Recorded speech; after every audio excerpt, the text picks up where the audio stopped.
చెట్టి అని అడుగుతున్నా, రిటైర్ అయిన వాళ్ళకి పింఛన్లు వచ్చాయని అడుగుతున్నా.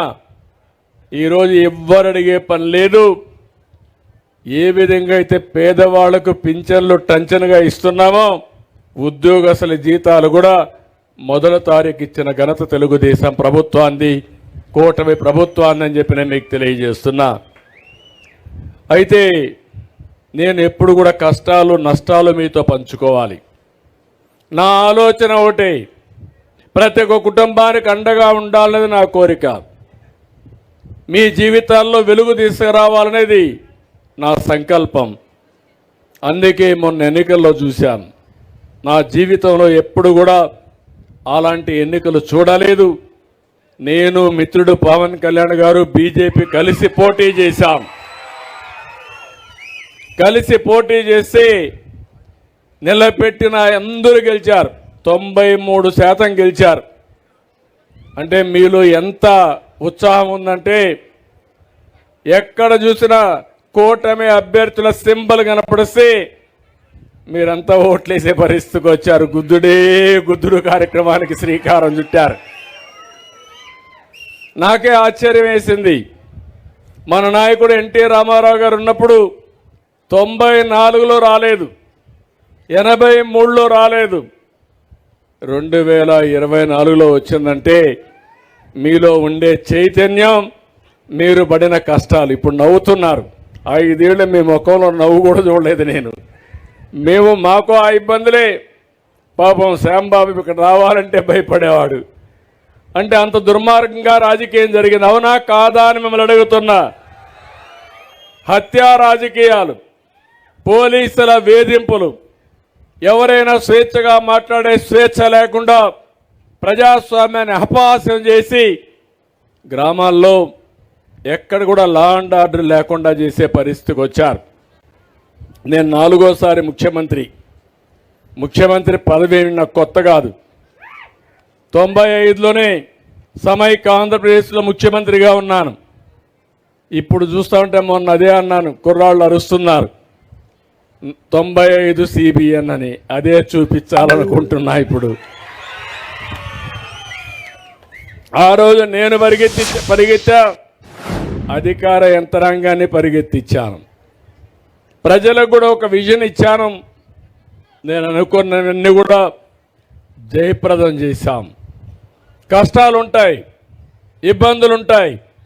కానీ ఈరోజు మీరందరూ గుర్తుపెట్టుకోవాల్సింది, ఇబ్బందుల్లో కూడా, కష్టాల్లో కూడా, సంక్షోభంలో కూడా మనం కొంత ఆలోచన చేసి బయటపడే పరిస్థితి రావాలి. మొన్నే మీరు చూస్తే, నేను ముఖ్యమంత్రి అయితే నేను అనుకున్న డబ్బులుంటాయని. చిల్లి గవ్వలేదు ఎక్కడ, మొత్తం దోచుకొని వెళ్ళిపోయాడు. జలగా మొన్నటి వరకు ముఖ్యమంత్రిగా ఉన్న వ్యక్తి. నేను అందుకే ఆయన ఒక మాట అన్నాను, ఎస్కోబార్ అన్నాను. ఎస్కోబార్ అంటే కొలంబోలో పెద్ద స్మగ్లర్. మామూలు స్మగ్లర్ కాదు. ఏంటి స్మగ్లర్ అంటే మామూలు కాదు, డ్రగ్ స్మగ్లర్.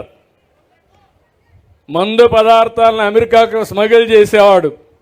ఎవరైనా మాట్లాడితే వివేకానంద రెడ్డి మార్గ ఎగిరిపోయేవాళ్ళు.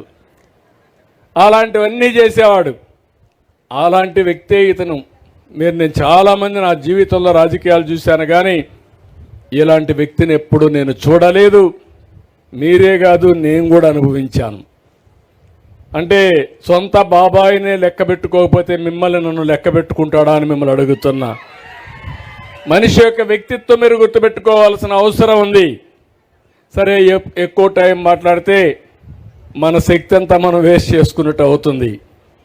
అయితే ఈరోజు మీరు చూస్తే ఖజానా 10 లక్షల కోట్ల రూపాయలు అప్పులున్నాయి. 10 లక్షల కోట్లకు 1,00,000 కోట్ల రూపాయలు వడ్డీ కట్టాలి, మళ్ళా కూడా అసలు కట్టాలి. ఈ రెండు కట్టాలంటే ఎక్కడ దేవాలనో అర్థం కాలేదు. అప్పులు ఇచ్చే మార్గం లేదు. కానీ మీరు ఒక మంచి పని చేశారు. 93% అభ్యర్థులు గెలిపించారు. 21 మందిని ఎంపీలు గెలిపించారు. ఆ ఎంపీలే మన పట్ల ఈరోజు సంజీవనిగా మారింది. కేంద్రంలో పనులు చేసే విధానానికి శ్రీకారం చుట్టాం. మీరు కానీ 21 మందిని గెలిపించకపోయి ఉంటే ఈరోజు నేను ఎంత కష్టపడినా మిమ్మల్ని పైకి తీసుకొచ్చడానికి వీలయ్యేది కాదు. చెయ్యరాని పాపాలు చేశాడు, చేయరాని తప్పులు చేశారు, ఎవరు దోచుకోని విధంగా దోపిడీ చేశారు. అన్నీ కలిసి ఆ పాపాలు మీ పట్ల శాపాలుగా మారాయి. ఆ శాపాలను తొలగించి ఈరోజు ముందుకు పోవాలంటే ఎక్కడ లేని శ్రమ ఉంది. కానీ నాకు ఒక ఆలోచన ఉంది. ఇవన్నీ తాత్కాలికం. మళ్ళీ తిరిగి రాష్ట్రానికి పూర్వ వైభవం తెచ్చే వరకు మీకు అండగా నేను ఉంటానని హామీ ఇస్తున్నా.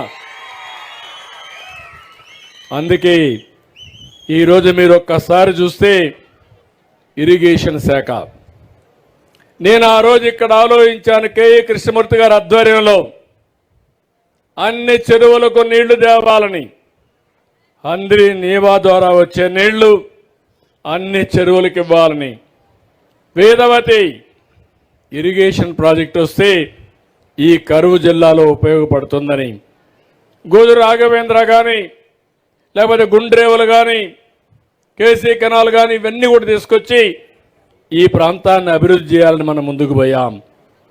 ఒక్క తట్ట మట్టేయలేదు, ఒక్క ఎకరాకు నీళ్లు ఇవ్వలేదు. నేను అడుగుతున్నా, ఎప్పుడన్నా ఒక్క ఎకరాకు నీళ్లు చూశారా అందరినీ ఇవ్వా అని మిమ్మల్ని అడుగుతున్నా.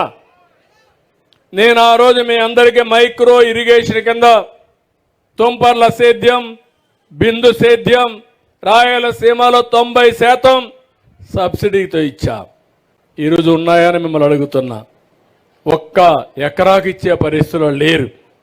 ఇంకో పక్కన మీరు చూస్తే ధాన్యం పండిస్తే డబ్బులు ఇచ్చే పరిస్థితి లేదు. అప్పులు పెట్టిపోతే 1674 కోట్ల రూపాయలు అప్పులు కట్టి మళ్ళీ రైతాంగాన్ని ఆదుకునే పరిస్థితికి వచ్చాం. ఈరోజు మీరు ఒకే విషయం గుర్తుపెట్టుకోవాలి. వాళ్ళు చేసిన విధ్వంసం నుంచి శిథిలాలు తొలగించి మళ్ళీ అడుగడుగు బ్రిక్ ఒక్కొక్క ఇటుక పేర్చి మళ్ళీ పునర్నిర్మాణం చేసే కార్యక్రమానికి శ్రీకారం చుట్టాం. నేను ఎప్పుడూ చూడలేదు. అధికార యంత్రాంగం నిర్వీర్యమైపోయింది. 5 ఏళ్లు పనిచేసిన దాఖలాలు లేవు. దానివల్ల ఏం చేయాలన్న డైరెక్షన్ లేదు. ఒకవేళ డైరెక్షన్ ఉన్నా చేయడానికి డబ్బులు లేకుండా నిర్వీర్యమైపోయే పరిస్థితికి వచ్చారు. అక్కడి నుంచి వాళ్ళను కూడా సమర్థవంతంగా పనిచేయించడానికి ముందుకు పోతున్నాం. నేను వచ్చిన మొదటి రోజునే సంతకాలు పెట్టాను, మీకు అందరికీ జ్ఞాపకం ఉంటుంది. మెగా డిఎస్సి 16,347 ఉద్యోగాలు. ఇవన్నీ కూడా డిసెంబర్లో పరీక్షలు అవుతున్నాయి. పరీక్షలు అవుతానే ఉద్యోగాలు ఇప్పించే బాధ్యత నాదని మీ అందరికీ హామీ ఇస్తున్నా. అదే కాదు, యువత చదువుకోనున్నారు, మీ అందరికీ ఉద్యోగాలు ఇవ్వాలి. 20 లక్షల ఉద్యోగాలు ఇస్తానని చెప్పాను. దానికోసమే ప్రణాళికలు తయారు చేసుకున్నాను. ఈ 20 లక్షల ఉద్యోగాలు ఏ రంగాల్లో వస్తాయో అవన్నీ కూడా అంచనాలు వేసుకుని ఎక్కడికక్కడ ఉద్యోగ కల్పన కోసం ముందుకు పోతున్నాం.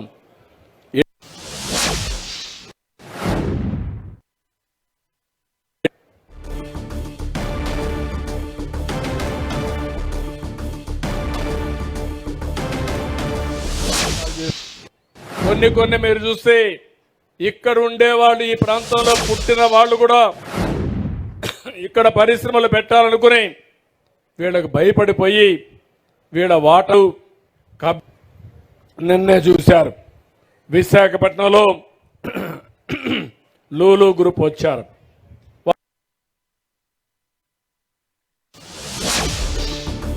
వాళ్ళు వస్తే కొన్ని వేల ఉద్యోగాలు వస్తాయి. అదే పనిచేసే పరిస్థితికి వస్తుంది. ఇది వస్తే 7,50,000 మందికి ఈ ప్రాంతంలో, రాష్ట్రంలో ఉద్యోగాలు వచ్చే పరిస్థితికి వస్తాయి. అందుకే ఇంకొక పక్క ఆలోచించాను. గవర్నమెంట్ ద్వారా ఉద్యోగాలు ఇస్తాం, ప్రైవేట్ ద్వారా ఉద్యోగాలు ఇస్తాం. ఇవి కాకుండా ఇప్పుడు కూడా అడిగాను, ఈ ఊరిలో 10 మంది 15 మంది వేరే ప్రాంతాల్లో పనిచేస్తున్నారు, అమెరికాలో కూడా పనిచేస్తున్నారు. సాంబశివారెడ్డి కొడుకైతే అమెరికాలో వేణు అయితే అమెరికాలో పనిచేస్తున్నాడు. కానీ ఈ ఊర్లో ఉండేవాళ్ళు కొంతమంది ఇక్కడే ఉన్నారు. నేను అందుకే కొత్త ఆలోచన చేస్తున్నాను. ఎన్నికలప్పుడు కూడా చెప్పాను వర్క్ ఫ్రమ్ హోమ్ అని. మీ ఇంట్లో కూర్చొని మీరు పనిచేసే విధానానికి శ్రీకారం చుట్టాలనేది నా ఆలోచన. ఇది చాలా దేశాల్లో ఇప్పుడిప్పుడే ప్రారంభమైంది. తప్పకుండా మీ ఊర్లో కూడా మీ కుర్రాళ్ళతో సహకారంతో వర్క్ ఫ్రమ్ హోమ్ ఈ ఊరి నుంచి కూడా ప్రారంభించాల్సిన అవసరం ఉంది. అవసరమైతే ఈ ప్రాంతంలో మళ్ళీ వర్క్ స్టేషన్లు కూడా పెడతాం. ఇంట్లో నుంచైనా పని చేయొచ్చు, ఆఫీసు పని చేయొచ్చు. చాలా ప్రాంతాల్లో దీనికి బాగా ప్రాక్టీస్ చేస్తున్నారు. దీనివల్ల మంచి ఫలితాలు వస్తున్నాయి.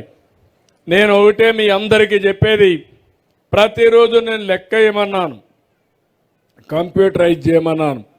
ఎవరెవరికి ఉద్యోగాలు ఇచ్చామో, ఏ కంపెనీలు ఇచ్చామో అవన్నీ కూడా లెక్కేసుకుంటూ నేను ఏదైతే చెప్పానో అది చేయడానికి ముందుకు పోతున్నానని చెప్పి కూడా నేను మీకు తెలియజేస్తున్నా.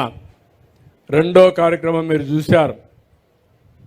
ఎప్పుడూ లేని సమస్యలు వచ్చాయి. ఈరోజు రాష్ట్రంలో మీరు చూస్తే నాకు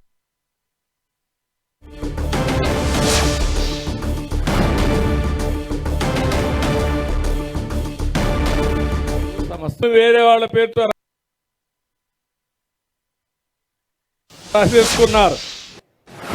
22A అనే పేరు మార్చి ఇది ప్రభుత్వ భూమిని ఎక్కడికక్కడ సెటిల్ చేసుకుంటూ పెద్ద ఎత్తున భూ సమస్యలకు తెరదీశారు. ఇంకో పక్క ఒక చట్టం మీరు చూశారు, ల్యాండ్ టైటిలింగ్ యాక్ట్ అని.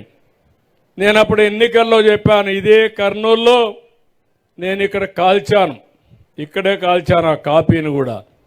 అందుకే వచ్చిన మొట్టమొదటిసారి సంతకం పెట్టి కేబినెట్లో ఆమోదించి అసెంబ్లీలో కూడా చట్టం చేసిన పార్టీ తెలుగుదేశం ప్రభుత్వం అని చెప్పి కూడా నేను మీకు తెలియజేస్తున్నా. అయితే వీళ్ళు చేసిన తప్పులు వెంటాడుతున్నాయి.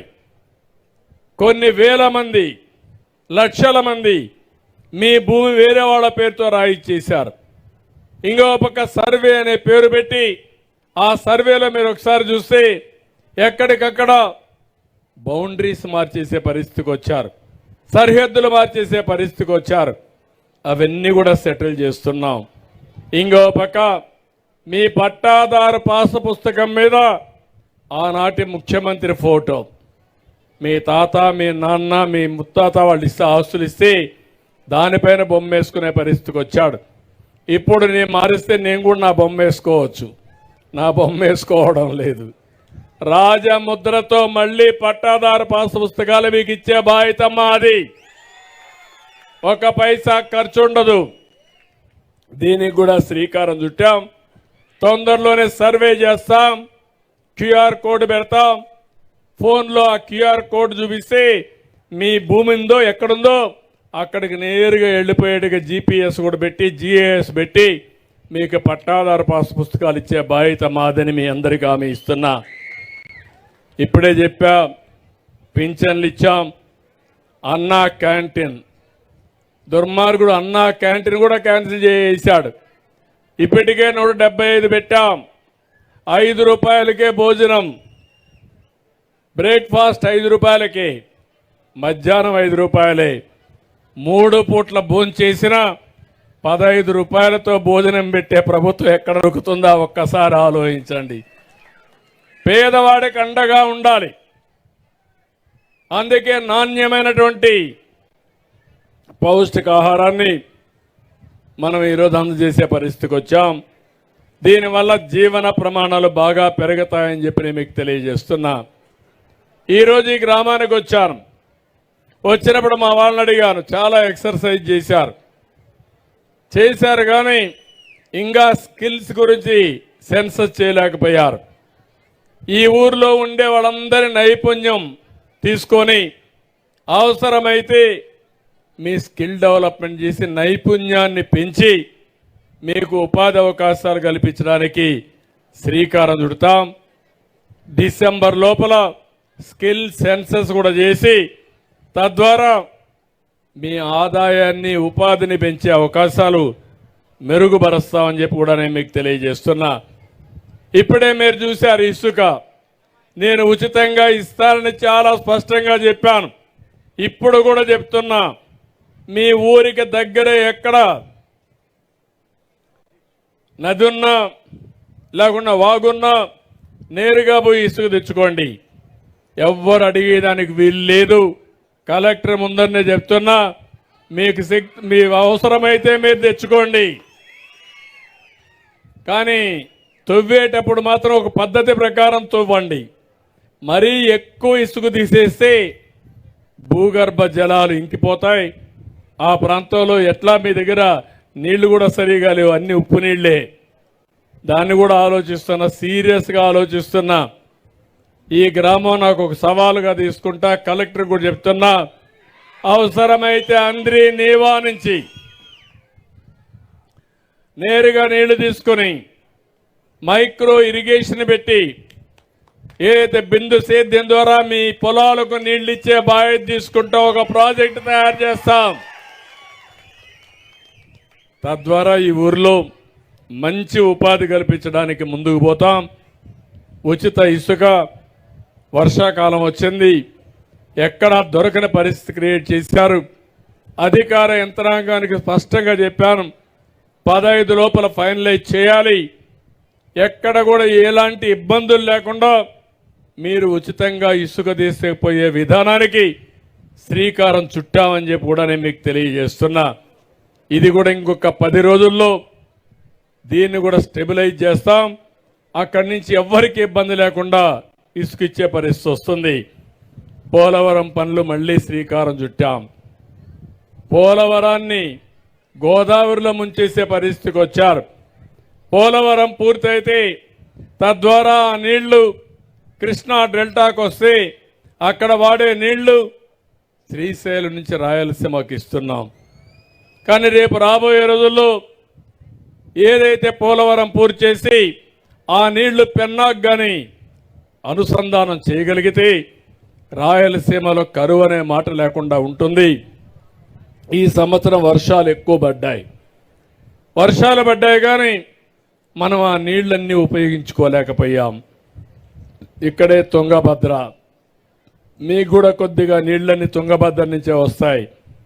కానీ ఆ తుంగభద్ర ఒక గేట్ కొట్టుకొని పోయింది. కొట్టుకొని పోతే అక్కడ ముఖ్యమంత్రి, అక్కడే ప్రభుత్వం మేము చేయలేమంటే కాదని నేను ఇక్కడి నుంచి మన మంత్రులు పంపించి పర్యవేక్షణ చేయించి ఒక ఎక్స్పర్ట్ మన రాష్ట్రంలో ఉంటే కన్నయ్య నాయుడుని ఆయన నేనే పంపించి తిరిగి గేటు పెట్టి ప్రాజెక్టు నీళ్లు నింపిన పార్టీ తెలుగుదేశం పార్టీ అని చెప్పి కూడా నేను మీకు తెలియజేస్తున్నా. లేకపోతే ఆ నీళ్లన్నీ వెళ్ళిపోయి ఉంటే ఈ సంవత్సరం చాలా ఇబ్బందులు వచ్చేటివి. నా లక్ష్యం పోలవరం పూర్తి కావాలి, రాయలసీమకి ప్రతి ఎకరాకు నీళ్లు ఇవ్వాలి. రాయలసీమ మొత్తం ఇవ్వగలుగుతాం కానీ నాకు ఒక సవాలుగా మారింది కర్నూలు పార్లమెంటు. నంద్యాల నుంచి నీళ్లు ఇవ్వడానికి అవకాశాలు మెండుగా ఉన్నాయి. కర్నూలు పార్లమెంట్లో మాత్రం చాలా సమస్యలు ఉన్నాయి. ఇది పూర్తి కావాలంటే మనం అందరం, మీ అందరూ కూడా సహకరించాలి. దీనికి ఒకటే మార్గం, గుండ్రేవుల లేకపోతే గురు రాఘవేంద్ర ఇలాంటి ఆర్డిఎస్ ఇవన్నీ కానీ కంప్లీట్ చేస్తే తప్ప మనకు పూర్తి కావు. దీన్ని పూర్తి చేయడానికి అన్ని విధాలా ముందుకు పోతామని చెప్పి కూడా నేను మీకు తెలియజేస్తున్నా. ఇంకో పక్క అమరావతి కూడా పూర్తి చేసుకోవాలి. 10 ఏళ్ళు అయింది. నేనే ఆ రోజు హైదరాబాద్ని అభివృద్ధి చేశా. ఈ మధ్య ఎవరున్న హైదరాబాద్కి పోయారా? చేలు పైకెత్తండి. బాగుంది హైదరాబాద్. మనం నిర్మాణం చేసుకోలేం ఇంకొక సిటీని. మీరు ఎక్కడ కోఆపరేట్ చేస్తున్నారు? నాకు 19లో మనం గెలుచుంటే ఇప్పటికి ఈ సమస్య వచ్చేదా మనకు? నేను ఎంత కసిగా ఉన్నానంటే హైదరాబాద్ని అభివృద్ధి చేశా. విభజన జరిగింది, పర్వాలేదు, అక్కడ కూడా తెలుగు వాళ్ళు ఉన్నారు, వాళ్ళు అక్కడ అనుభవిస్తారు. మళ్ళీ రాష్ట్రాన్ని అభివృద్ధి చేసి మీ రుణం తీర్చుకోవాలన్నా 5 ఏళ్ళు గ్యాప్ వచ్చి దుర్మార్గుడు ఎక్కడికో తీసుకుపోయాడు. ఇప్పుడు మళ్ళీ గాడి దప్పిన పరిపాలన ఘాట్లో పెట్టడానికి సర్వశక్తులు ఒడ్డుతున్నాను కానీ నాకు ఏమాత్రం అనుమానం లేదు. నేను చేసిన విషయాలు నాకు గుర్తున్నాయి. అందుకే 95లో సిబిఎన్ మాట్లాడాను. ఆ చొరవ చూపించి మళ్ళీ అభివృద్ధి చేస్తానని మీ అందరికీ హామీ ఇస్తున్నా. ఎందుకంటే ఈ ప్రాంతంలో చాలా అవకాశాలు ఉన్నాయి. ఒక అమరావతి, ఒక కర్నూలు పక్కనే ఒక ఓర్వకల్ మంచి ఇండస్ట్రీ తీసుకొస్తాం. ఇప్పుడే మన నాగరాజ్ చెప్పాడు, కర్నూలు నుంచి బళ్ళారి ఈ నియోజకవర్గాలన్నీ కలిపి నేషనల్ హైవే చేస్తే బ్రహ్మాండంగా అభివృద్ధి అవుతుందని తప్పకుండా చేస్తామని మీ అందరికీ హామీ ఇస్తున్నా. అది వచ్చినప్పుడు ఇండస్ట్రియలైజేషన్ వస్తుంది, మనం అందరం ముందుకు పోయే పరిస్థితికి వస్తాం. ఇది కాకుండా ఇంకొక పక్క మీరు చూస్తే మొన్నటి వరకు మద్యం పాలసీ. ఏమమ్మా ఎండేవాళ్ళు ఒకరిద్దరు దాగుంటారు, ఏం తమ్ముళ్ళు జ్ఞాపకం ఉందా మీకు? నేనైతే నా జీవితంలో ఎప్పుడూ చూడలేదు ఎవరిని. మద్యం అంతా వీళ్ళు డిస్టిలరీస్ వీళ్ళే ఓనర్షిప్, అక్కడి నుంచి హోల్సేల్ వీళ్ళే, రీటైల్ వీళ్ళే, షాపులో అమ్మేది వీళ్ళే, కల్తీ చేసేది వీళ్ళే. ప్రజలంటే ప్రజల ప్రాణాలు లెక్క లేకుండా చేసి పారేశారు. అందుకే నేను చెప్పా, ఎవరైనా సరే ఇందులో ఏలు పెడితే షాక్ కొట్టాలి. నూతనమైన మద్యం పాలసీ తీసుకొచ్చా. అదే సమయంలో ఆ మద్యం పాలసీలో బీసీలకు రిజర్వేషన్లు పెట్టాలని, ఎవరైతే శెట్టి బలిజ ఈడిగా అదే మరిగా మిగిలిన గౌడ వీళ్ళందరి కోసం 10% షాపుల్లో రిజర్వేషన్లు పెట్టిన పార్టీ తెలుగుదేశం కూటమి ప్రభుత్వం అని చెప్పి కూడా నేను మీకు తెలియజేస్తున్నా. ఇంకొక 10 రోజుల్లో కొత్త పాలసీ వస్తుంది. మీరు ముందు మారిగా తెలంగాణకు పోయే పని లేదు, కర్ణాటకకు పోయే పని లేదు. నేను ఎప్పుడూ చెప్పేవాడిని, మీరు మోటార్ బైక్ వేసుకొని మొత్తం అక్కడికి వెళ్ళి మోటార్ బైక్ పెట్రోల్ కొట్టుకొని మీరు కూడా ఫుల్గా లోడ్ చేసుకొని వచ్చేవాళ్ళు. ఇప్పుడు ఆ కష్టాలు లేవు, అవి కూడా తొలగిపోయినాయి. అన్ని రాష్ట్రాల్లో ఎలాంటి లిక్కర్ ఉంటుందో దానికంటే బెటర్గా ఉంటుంది తప్ప ఎక్కడా లాలూచి లేదని చెప్పి కూడా నేను మీకు తెలియజేస్తున్నా. పేదవాళ్ళందరినీ గెజెట్ ఈరోజు ఇచ్చారు. పేదవాళ్ళని నేను చూశాను. పేదవాళ్ళని ఆర్థికంగా దెబ్బతీసే విధంగా రేట్లు కూడా విపరీతంగా పెంచేశాడు. అందుకే నేను చెప్పాను, క్వార్టర్ బాటిల్ 99 రూపాయలు పెట్టమని చెప్పి ఆదేశాలు ఇచ్చాను. కనీసం తాగే అలవాటు ఉంది కానీ డబ్బులంతా దానికి తగలేస్తే కడాన పిల్లలు చదివించాలన్నా ఇంట్లో ఖర్చులు కూడా డబ్బులు ఇచ్చే పరిస్థితుల్లో లేరు. తాగనీయకుండా చేయడం మా ఆడబిడ్డల బాధ్యత. మీకు చాలాసార్లు నేర్పించా. ఇక్కడంతా డాక్రా సంఘాలు ఉన్నారు. నేను డాక్రా సంఘాలు మీటింగులు పెట్టి చెప్పేవాడిని, భర్తని తాగనీయకుండా ఏం చేయాలో చేసే తాళం చెల్లెమ్మలో మీ దగ్గర ఉందని చెప్పేవాడిని. కానీ ఇప్పుడు కూడా మీరు తాగనీయకుండా చేయగలిగితే చాలా సంతోషం. దానికి కూడా ఒక 100 కోట్ల రూపాయలు ఖర్చు పెట్టి మద్యాన్ని తాగనీయకుండా అలవాటు మార్పించడానికి ప్రయత్నం చేస్తా. అది కూడా ముందుకు పోదామని చెప్పి కూడా నేను మీకు తెలియజేస్తున్నా. అదే మరిగా కర్నూలులో ఆ రోజు ఎన్నికల్లో చెప్పాం, కర్నూలు టౌన్ని మంచి టౌన్గా తయారు చేసే బాధ్యత మాది.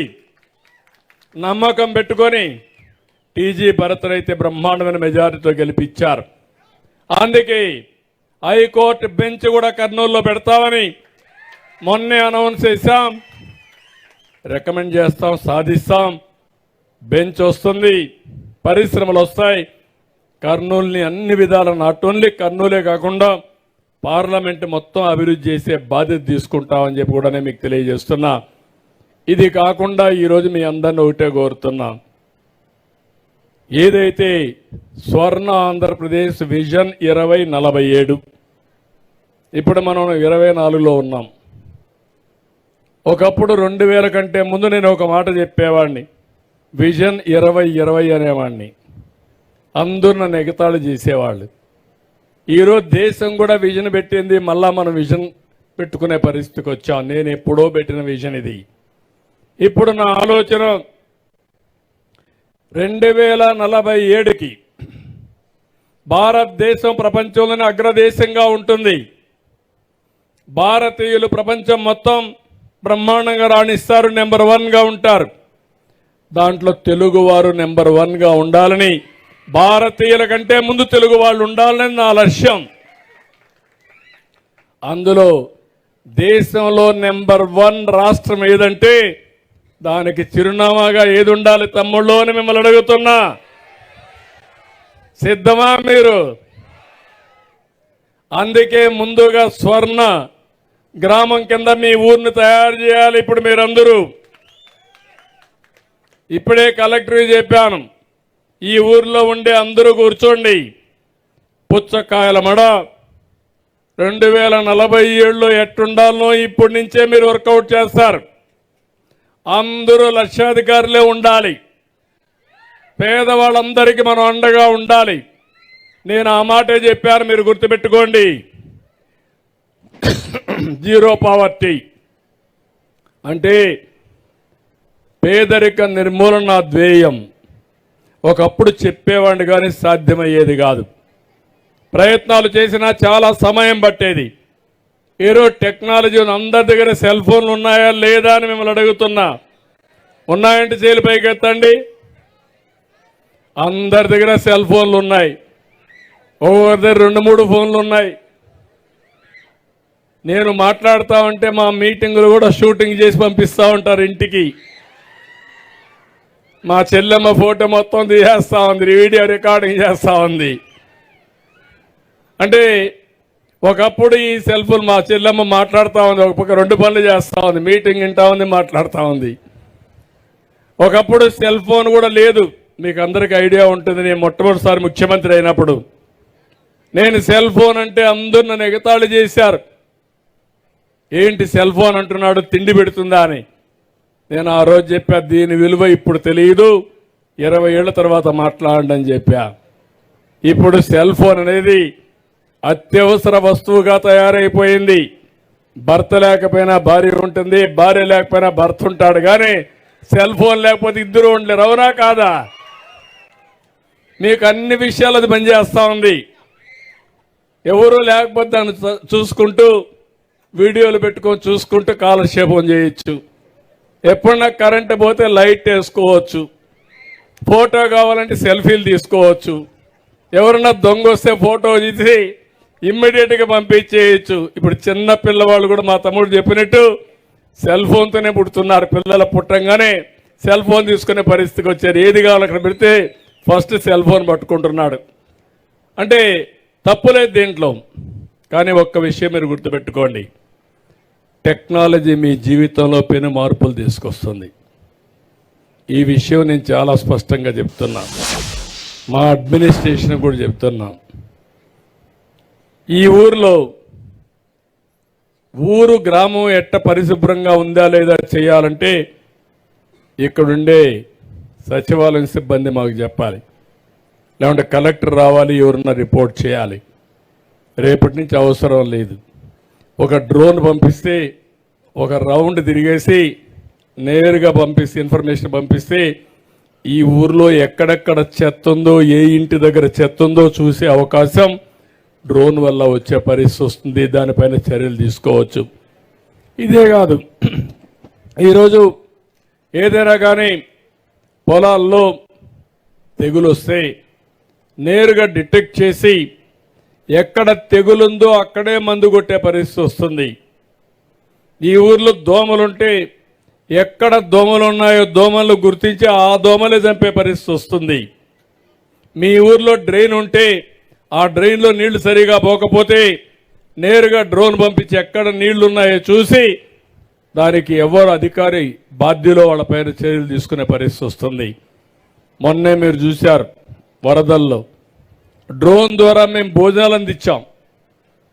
ఊరంతా నీళ్లు. నేను భోజనం ఇమ్మంటే సిరిసిరేసేవాళ్ళు, అది బురదలో పడేది, మళ్ళా అదే ఇచ్చేవాళ్ళు. చాలా బాధ కలిగింది. అదే డ్రోన్లు పెట్టాం, ప్రోగ్రాం చేశారు. నేరుగా ప్రోగ్రాం చేసి మిద్దెపైకి పంపించారు. మిద్దెపైన తీసుకోగలిగారు. హెలికాప్టర్లు పెట్టాం. హెలికాప్టర్లో వేస్తే పైన నుంచి వేయడం వల్ల సగం అంతా కూడా చెల్లా చెదిరైపోయి గందరగోళం అయిపోయేది. భవిష్యత్తులో డ్రోన్ వల్ల మీరు ఒకటే గుర్తుపెట్టుకోండి, మీకు ఏదైనా ఇబ్బంది వస్తే నేరుగా డ్రోన్ పంపించి మందు పంపించమంటే ఒక అర్ధ గంటలో పంపించే అవకాశం ఉంటే 10 నిమిషాల్లో పంపించే అవకాశం వస్తుంది. అనేక ప్రయోజనాలు వచ్చాయి. మొన్న మీరు చూశారు, విజయవాడలో 20,000 మెట్రిక్ టన్నులు చెత్త డ్రోన్ ద్వారా చూసి ఎప్పటికప్పుడు అధికార యంత్రాంగాన్ని సమాయత్తం చేసి అవన్నీ క్లీన్ చేసేసాం. ఇలాంటివి చాలా ప్రయోజనాలు వస్తాయి. రాబోయే రోజుల్లో మీరు శారీరకంగా కష్టపడడం కాదు, ఈ డ్రోన్ కానీ సెల్ ఫోన్ కానీ ఉపయోగించుకుంటే సింపుల్గా పనులు అయిపోయే పరిస్థితి వస్తుంది. దీనివల్ల మన ఆదాయం పెరిగే పరిస్థితి వస్తుంది. అందుకే టెక్నాలజీ కూడా ఉపయోగించుకొని తద్వారా ఒక విజన్ తయారు చేసి ఈ గ్రామాన్ని ఏ విధంగా అభివృద్ధి చేయాలో చేస్తాం. నేను అందుకే ఈ ఊర్లో చెప్తున్నా, ఈరోజు కలెక్టర్ గారు దీన్ని ఒక మోడల్గా తయారు చేస్తారు. నేను కూడా ఆ మోడల్ చూస్తా, దీనికి ఒక స్పష్టమైనటువంటి ఆలోచన ఇస్తా. ఈ గ్రామాన్ని తప్పకుండా అభివృద్ధి చేసే బాధ్యత జిల్లా యంత్రాంగానికి అప్పచెప్తున్నాను. అదే మాదిరిగా దీపావళికంతా మా ఆడబిడ్డలకి ఉచితంగా గ్యాస్ ఇస్తా. నేనే వచ్చి మీ ఇంట్లో వంట చేస్తా. ఎందుకంటే ఒకప్పుడు చెప్పేవాడిని, నేను గ్యాస్ ఉంది, గ్యాస్ లేనప్పుడు చెప్పేవాడిని చెల్లెమ్మలు గ్యాస్ కొనిస్తానంటే కొంతమందికి అర్థమయ్యేది కాదు. ఆ గ్యాస్ వచ్చిన తర్వాత చెప్పేవాడిని, డాక్రా సంఘాలు మీరు బయట తిరగండి, ఇంట్లో గ్యాస్ ఉంది, కష్టం లేదు, మీరు వచ్చే లోపల మా మగవాళ్ళు వంట కావాలంటే చేసి పెడతారు, పెద్ద కష్టం ఉండేది కాదని చెప్పాను ఆ రోజుట్లో. కానీ యథార్థం ఇప్పుడు వంట చేయడం పెద్ద కష్టం కాదు, మగవాళ్ళు కూడా చేయొచ్చు, కాఫీ పెట్టుకోవచ్చు, అలవాటు అవుతుంది. గ్యాస్ ఇస్తున్నాం. 3 సిలిండర్లు తప్పకుండా దీపావళి నుంచి ప్రారంభించి మా ఆడబిడ్డలకి ఆ రోజు దీపం పెట్టా. ఈరోజు ఆ దీపాన్ని వెలిగించే బాధ్యత మేము తీసుకుంటామని చెప్పి కూడా నేను మీకు తెలియజేస్తున్నా. అదే మాదిరిగా ఈరోజు మీరు చూస్తే సర్పంచుల్ని, గ్రామాలని బలోపేతం చేస్తున్నాం. 3 వ్యవస్థలు ఉన్నాయి ఇక్కడ, అవి కూడా ఆలోచిస్తున్నాం. సచివాలయాలు ఉన్నాయి, అదే మాదిరిగా స్థానిక సంస్థలు ఉన్నాయి, పట్టణాల్లో మున్సిపాలిటీలు ఉన్నాయి, గ్రామీణ ప్రాంతాల్లో పంచాయతీలు ఉన్నాయి. ఇవన్నీ ఏం చేయాలని ఆలోచించి బలోపేతం చేయబోతున్నాం. ఇంకో పక్క వాలంటీర్లు పెట్టారు. ఆ వాలంటీర్లు లేకపోతే ఏమీ కాదని మాట్లాడేవాళ్ళు. ఇప్పుడు వాలంటీర్లు లేకపోతే పింఛనే ఇవ్వలేమని మేలో అయితే 32 మందిని ప్రభుత్వమే హత్య చేసే పరిస్థితికి వచ్చారు. నేనన్నా, నాకు అధికారం వస్తే వాలంటీర్లు లేకుండా పింఛన్లు ఎట్లా ఇస్తానో ఇచ్చి చూపిస్తానని ఆ రోజు చెప్పి ఇచ్చి చూపించాను. కానీ ఇప్పుడు వాళ్ళని కూడా ఏం చేయాలని తీసుకుంటాం, ఏం చేయాలని ఆలోచిస్తున్నా. ఏదైనా ప్రతి ఒక్కరికి ఒక రోల్ క్లారిటీ ఇచ్చి మీ జీవితాల్లో వెలుగు తేవడానికి, మీకు అండగా ఉండడానికి ఏ విధంగా ఉండాలనో అది కూడా ఆలోచిస్తాం. మొన్నే మీరు ఒకసారి చూస్తే ఒకే రోజు 13,320 గ్రామాల్లో గ్రామ సభలు పెట్టిన ఏకైక రాష్ట్రం ఆంధ్రప్రదేశ్ రాష్ట్రం అని చెప్పి కూడా నేను మీకు తెలియజేస్తున్నా. పవన్ కళ్యాణ్ గారు ఒక ఐడియా ఇస్తే బాగుందని నేను కూడా ప్రోత్సహించి అందరం కలిసి ముందుకెళ్ళాం. ఒకే రోజు పెట్టాం. 4,500 కోట్ల రూపాయలకి పనులు శాంక్షన్ చేశాం. ఆ పనులన్నీ కూడా ఇప్పుడు ప్రారంభం అవుతాయని చెప్పి కూడా నేను మీకు తెలియజేస్తున్నా. మొన్నటి వరకు అయితే బ్లీచింగ్ కొట్టడానికి కూడా బ్లీచింగ్ పౌడర్ లేదు. 990 కోట్ల రూపాయలు ఫైనాన్స్ కమిషన్ ఇచ్చిన డబ్బుల్ని డైవర్ట్ చేసేశారు, పంచాయతీ నిర్వీర్యం చేశారు. ఆ 990 కోట్లు ఇచ్చాం. గవర్నమెంట్ ఆఫ్ ఇండియా ఇంకొక 1,200 కోట్లు ఇవ్వాలి, చూస్తే ఆ డబ్బులు కూడా ఇచ్చారు. ఇప్పుడు మీరు చూస్తే ఆ డబ్బులన్నీ ఉన్నాయి. ఇప్పుడే మీ కలెక్టర్తో మాట్లాడినప్పుడు ఏమేం చేయాలనో ఈ గ్రామంలో అవన్నీ అనౌన్స్ చేస్తున్నా. మీకు ఏమాత్రం అనుమానం లేకుండా అన్ని పనులు చేయడానికి ముందుకు పోతాం. పోయిన ప్రభుత్వం ఎంత దుర్మార్గమైన ప్రభుత్వం అంటే ఈ పనులన్నీ కొన్ని ఇచ్చారు, కొన్ని వేల. ఓకే, ఇప్పుడు మీరు చూస్తే జల్ జీవన్ మిషన్ ఒకటి పెట్టారు, 2019లో పెట్టారు. గవర్నమెంట్ ఆఫ్ ఇండియా ఉద్దేశం జల్ జీవన్ మిషన్ ద్వారా ప్రతి ఒక్క ఇంటికి కొళాయి ద్వారా నీళ్లు ఇవ్వాలని, ఆ నీళ్లు కూడా రిలయబుల్గా ఉండాలని. ఏదో బోర్లో నుంచి నీళ్లు ఇవ్వడం కాదు, ఎక్కడైనా మంచి రిజర్వాయర్ ఉంటే అక్కడి నుంచి పైపులు తీసుకొచ్చి మీకు ఎప్పటికి కూడా శాశ్వతంగా నీటి కొరత లేకుండా నీళ్లు ఇచ్చే వ్యవస్థకు శ్రీకారం చుట్టారు.